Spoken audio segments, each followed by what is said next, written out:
क्योंकि ये जो बिल मोदी हुकूमत लाई है ये आर्टिकल 25, 26 और 29 का वायलेशन करता है। राइट टू इक्वालिटी आर्टिकल 14 का वायलेशन करता है। और ये जो बिल लाया गया है इसका मकसद एक ही है कि मुसलमानों से उनकी वक्फ की प्रॉपर्टीज को छीन लिया जाए। और इस तरह का कोई बिल हिंदू एंडोमेंट के बारे में या गुरुद्वारा प्रबंधक कमेटी के बारे में या फिर ईसाइयों के बारे में नहीं लाया जाता। सिर्फ मुसलमानों के लाकर इसका मकसद एक ही है कि भारत के मुसलमानों की जो वक्फ की प्रॉपर्टीज है, जिसको सरकारी प्रॉपर्टी नहीं है, गवर्नमेंट प्रॉपर्टी नहीं है, वो एक प्राइवेट प्रॉपर्टी है, जिसको मुस्लिम समाज के हमारे बुजुर्गों ने अल्लाह के नाम पर इसको वक्फ किया है, चैरिटी के लिए, विडोज के लिए, कुरान की तालीम के लिए, कब्रिस्तानों को दिया। तो ये सब चीजें मोदी सरकार इसको खत्म करने के लिए इस तरह के बिल को लाया है। सर, ये स्टेट यहाँ पर एक्शन कंप्लेंट दाखिल हुए देश भर में से मीडिया रिपोर्ट्स ही आ रही है कि कोई एक मीडिया रिपोर्ट है कि 4 लाख, कोई कह रहा है 8 लाख। तो 15 सितंबर तक टाइम है। मैं उन तमाम भारत के नागरिकों से अपील कर रहा हूं कि जो भारत की खूबसूरती है उसका भाईचारा है और हमारे देश में हर एक को अपने मजहब पर चलने की इजाजत है। ये बिल इन तमाम चीजों को खत्म करना चाहता है।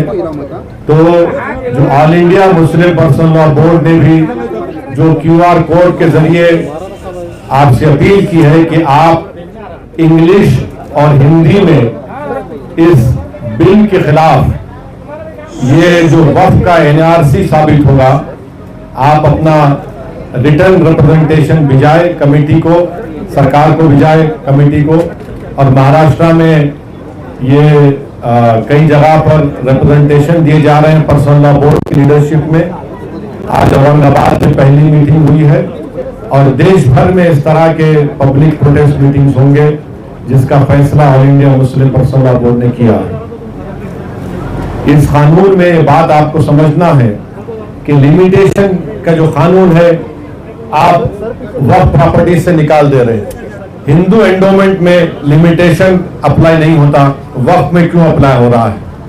हिंदू एंडोमेंट बोर्ड में और NGT हो या रेलवे क्लेमेंट ट्रिब्यूनल, ऐसे 14 ट्रिब्यूनल्स है जहां पर उनके फैसले को फाइनल माना जाता है। और बीजेपी झूठ बोल रही है कि ट्रिब्यूनल के डिसीजन के बाद कोर्ट्स को नहीं जा सकते। आप रिवीजन पिटीशन डालते हाई कोर्ट में और फिर सुप्रीम कोर्ट जा सकते हैं। इस कानून में आप वक्फ बाय यूजर खत्म करना चाह रहे हैं, मगर सेक्शन 123 और प्रॉपर्टी एक्ट में आप transfer of property already allows कर रहे हैं। वक्फ बाय यूजर क्यों निकालना चाह रहे हैं? क्योंकि मोदी ये बोल रहे हैं कि 200 साल पुराने कागज लेकर आओ, और कागज नहीं निकलेगा तो वो उस प्रॉपर्टीज को कब्जा करना चाहते हैं। हिंदू समाज में by custom and by usage एक टेंपल और टेंपल की प्रॉपर्टी बन सकती है, तो मुसलमानों में वक्फ बाय यूजर क्यों नहीं बन सकता वक्फ?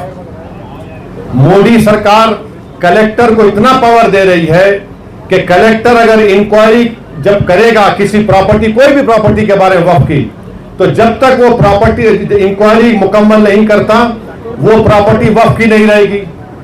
और प्रिंसिपल्स ऑफ नेचुरल जस्टिस ये पुकार कर कह रहा है कि कोई भी कलेक्टर या कोई भी आदमी अपने ही मैटर में जज नहीं हो सकता है।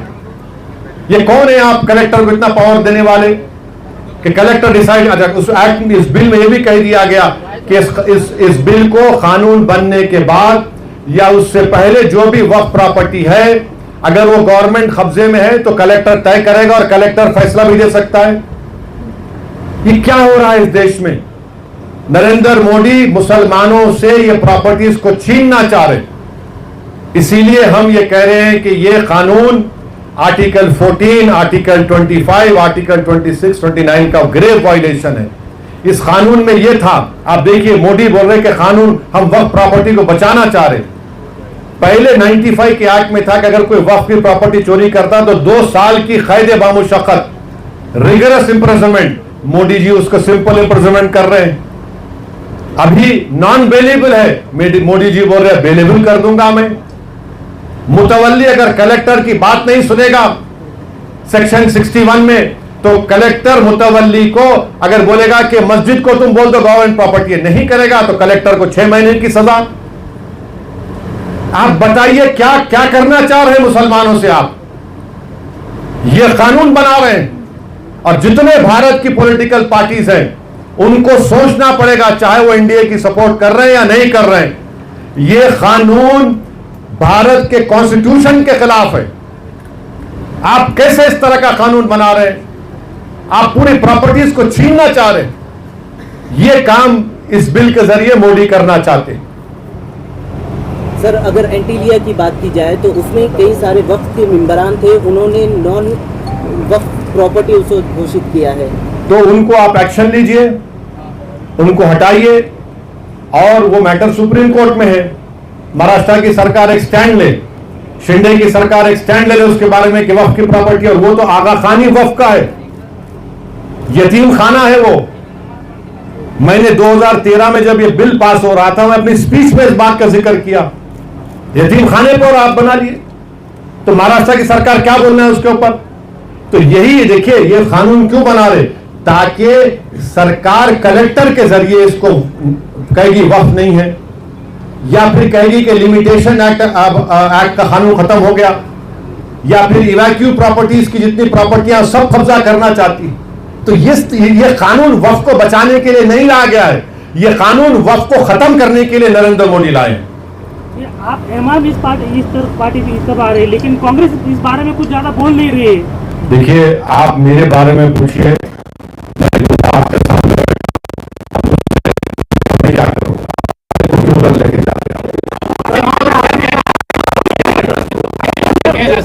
इसके रोकने के लिए अवाम में एक प्रोटेस्ट, अवाम में एक बेदारी, और अवाम जब ये कानून जो बिल लाए हैं, ये वक्फ की प्रॉपर्टीज को बचाने के लिए नहीं बल्कि वक्फ की प्रॉपर्टीज को बर्बाद करने के लिए लाया जा रहा है। ये आप बताइए, कोई किसी कानून में कोई कहता है हिंदू धर्म में या सिख धर्म में या जैन धर्म में कि उसको 5 साल हिंदू, सिख और जैन होना पड़ेगा तभी वो दान दे सकता है? ये बिल में कह रहे हैं कि उसको 5 साल मुसलमान रहना पड़ेगा, उसके बाद वो वक्फ कर सकता है। अरे भाई, तू होता कौन है मेरे को डिसाइड करने वाला? 5 साल? अब क्या 5 साल के बाद मोदी जी गले में हाथ डाल के बोलेंगे आओ सेल्फी ले लो, तुम 5 साल तुम्हारे मुकम्मल हो गए, तुम मुसलमान हो गए? अब मुझे सर्टिफिकेट लेने के लिए मोदी जी के पास जाना पड़ेगा कि मैं मुसलमान हूं? ये भारत के सुप्रीम कोर्ट का जजमेंट है 2006 या 12 का, रामजी दास कुछ, उसके खिलाफ है ये। इस तरह का कानून बना रहे हैं। सर, टारगेट पूरा ना हो, आप जेपीसी में है सर, जेपीसी की बैठक किस मोड़ पर जारी है? जगदम्बिका नहीं, देखिए, वो जेपीसी नहीं है, वो joint working committee on Waqf amendment bill 2024 है। जेपीसी को इन्वेस्टिगेटिव पावर्स हो सकते आउटसाइड द बिल ऑल्सो। ये वर्किंग कमेटी खाली बिल के ऊपर है, और उस वर्किंग कमेटी में क्या हो रहा है हम पब्लिकली नहीं बोल सकते, कोई भी नहीं बोल सकता, क्योंकि पार्लियामेंट के रूल्स हैं, वो कॉन्फिडेंशियल होता है। जब भी जो होगा, रिपोर्ट होगा, नहीं होगा, जब उस पर बात हो सकती है, अभी नहीं हो सकता। हाँ, लोकसभा में कौन-कौन पार्टियां हैं आपके साथ? कहाँ पे? अरे भाई, अभी देखिए अंदर कमेटी में क्या हो रहा वो नहीं बोल सकते हम। ये 15 तारीख जो है वो बढ़ सकती है। एक तरफ वक्फ का मसला है, दूसरी तरफ रामगिरी महाराज का स्टेटमेंट आपने सुना होगा, नीलेश राणे का मस्जिद में जाके। ऐसा है ना कि सत्ता के नशे में ये सब बकवास की जा रही है और गुरूर और अहंकार के मजाहरे किए जा रहे हैं। एक बात याद रखिए, आसमान की तरफ देखकर कोई थूकेगा ना तो थूक तुम्हारे नापाक चेहरे पे गिरेगा, आसमान पर नहीं जाता है। सर, ये क्यूआर कोड अगर 15 तारीख तक उतनी तादाद में ना आए तो डेट बढ़ सकती है क्या? नहीं मालूम। वो वर्किंग कमेटी के चेयरमैन साहब ही फैसला करेंगे। और सर इसका कोई सब्स्टिट्यूट हो सकता है क्या सब्स्टिट्यूट? ऑब्जेक्शन डालने का, अगर 15 तारीख निकल जाए तो? अरे भाई, आपको ईमेल करिए, आप पोस्ट करिए, आप ईमेल भी कर सकते हैं, पोस्ट भी कर सकते हैं, करिए ना। ये एमआईएम ने जो ऑफर किया था महाविकास आघाड़ी के साथ अलायंस करने के लिए, हाँ, इन कानून भाई आपको चिट-चैट में बोलिए। ये कानून अगर ना लागू किया जाए तो आप नुमाइंदों की बात कर रहे थे, कितने नुमाइंदे आप चाहते हैं विधानसभा में इन चीजों को रोकने के लिए, और एमआईएम की ओर से कितनी सीटें लड़ी जाएंगी जिसके ऊपर आप लगता है कि? मैं आज आपके सवाल का एक पार्शियल जवाब दे देता हूँ। आने वाले विधानसभा के चुनाव में पूरा ही दीजिए। सुनिए, मेरा राइट है ना, तुम तो पार्टी प्रेसिडेंट नहीं है, तुम एक चैनल के लिए काम करते, तो अपना काम करो, मैं अपना काम करता हूँ। अपना अब जवाब नहीं दूं, मत दूं। तो इस चुनाव में इम्तियाज जलील भी कैंडिडेट रहेंगे। इस चुनाव में इंशाअल्लाह ताला इम्तियाज जलील के साथ मुफ्ती इस्माइल रहेंगे, फारूक शाह रहेंगे, और हमारे शोलापुर के फारूक साहब भी रहेंगे, और हमारे मुंबई के सदर रईस लश्करिया रहेंगे। तो तुम्हारे को ये 5 नाम दे दिया मैं, ये तो कैंडिडेट रहेंगे हमारे, क्योंकि 2 तो एमएलए है, एक मालेगांव से और एक हमारे दुनिया से, तो ये तो रहेंगे। अब और कितने कैंडिडेट रहेंगे नहीं रहेंगे अभी थोड़ा टाइम लगेगा, देखते हैं। जिस तरह से पूरे जो प्रपोजल दिया था, देखिए इम्तियाज जलील साहब महाराष्ट्र के मेरे अध्यक्ष हैं। उन्होंने ये ऑफर दिया है, उन्होंने कहा है कि हमसे बातचीत करो, और मेरे ख्याल से कोई बातचीत एक जगह पे अनऑफिशियली भी हुई। अब उनको तय करना है। अब सुनिए, अब क्रॉस क्वेश्चन मत करिए, हम तो बोल चुके, हमारा स्टैंड क्लियर कर चुके हैं, ये उनको तय करना है।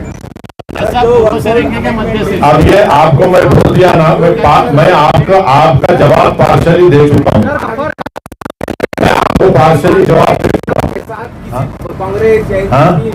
कांग्रेस के साथ हुई मीटिंग या एनसीपी के साथ हुई या शिवसेना के साथ हुई, क्या जलील सर की मीटिंग हो गई तो साथ जाने नहीं, मीटिंग हुई नहीं हुई, किधर हुई, कहाँ पे हुई, तुम्हारे घर में हुई या मेरे घर में हुई, अब फिर वो सब क्यों बोलना?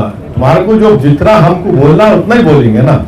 हाँ नहीं, तुम्हारे घर को आके हाँ हो गया, चलो अब दूसरा बात करो, दूसरा सवाल करो, हो गया, जवाब दे दिया आपको।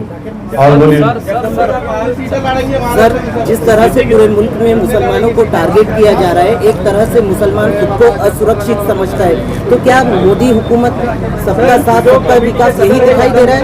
वो सबका साथ सबका विकास सबका विश्वास एक धोखा है, सब फ्रॉड है, वो कुछ नहीं है। सब आप देखिए, बुलडोजर से घरों को तोड़ दे रहे हैं। जहां पर उत्तर प्रदेश में, महाराष्ट्र में, मध्य प्रदेश में हाजी रिजवान, हाजी शहजाद घर को तोड़ दिए।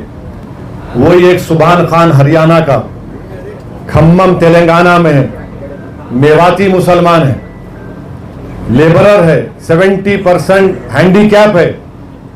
सुभान खान बुलडोजर चला के ये अपने जेवीसी को चलाकर 9 लोगों की जान बचा कर लाया। ये मोदी के बुलडोजर में और सुभान खान के बुलडोजर में फर्क है। हम जान बचाने के लिए इस्तेमाल करते, वो जानों को बर्बाद करने के लिए इस्तेमाल करते। जिस तरह सुप्रीम कोर्ट क्लेरिफिकेशन, हाँ देखिए, मीडिया में सुन तो लीजिए, आप बोल दिए ना। मीडिया में ये रिपोर्ट हुआ था कि जनाब अजीत पवार ने कहा कि हम महाराष्ट्र के विकास के लिए सपोर्ट किए, सेकुलरिज्म पे हम कॉम्प्रोमाइज नहीं किए। हम उनको सवाल कर रहे हैं, अगर आप नहीं किए तो फिर इस बिल की मुखालिफत करिए ना आप। हम जनाब अजीत पवार से बोलना चाह रहे हैं, उसकी मुखालिफत करो, इसका अपोज करो। और हम इन एकनाथ शिंदे को बोलना चाह रहे, छत्रपति शिवाजी महाराज को आप इतना बोलते हैं, इतना मानते हैं, तो रत्नागिरी की वो मस्जिद, जो दरगाह जहां पर 652 एकड़ जमीन छत्रपति शिवाजी महाराज ने दी, 250 साल का रिकॉर्ड है, वक्फ छत्रपति शिवाजी ने किया, तुमको उसका भी ख्याल नहीं है। सर, जम्मू कश्मीर में आप चुनाव लड़ेंगे? नहीं लड़ेंगे। सर रामगिरी महाराज ने